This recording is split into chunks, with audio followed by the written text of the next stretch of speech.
Is the sword forging scene in Avatar The Last Airbender realistic? The good. They break it into smaller chunks and then put it in a crucible to heat up. This is good because meteorites are full of impurities. They're not pure iron. So if you just take a chunk of that, heat it up and pound it out, then it's not going to take shape really well. The bad is what they do with that crucible iron. They pour it out into a casting. Contrary to what Hollywood would have you believe, that's not how swords are made. If you pour that out, then not only are you trying to make a three-dimensional object out of a two-dimensional mold, you're allowing a lot of air pockets, different rates of cooling to happen, which aren't good things if you want a structurally sound sword.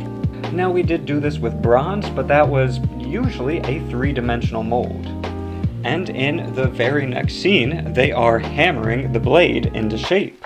And the way forging works is hammering pushes the metal, so that hammering in itself is defacing what they just molded.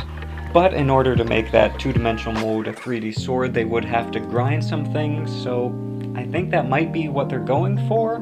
The next scene is inspecting the blade and the quench in water. Water cools down hot steel really quickly, so that way it forms into a much harder type of steel. Because science, that's a different video. But a lot of swords aren't made specifically with that kind of hard steel. One notable exception is the katana, although that had part of it covered in clay in order to differentially harden, so that way the edge could be harder and the spine could be softer, which had some pros and cons, but it's what they wanted to do.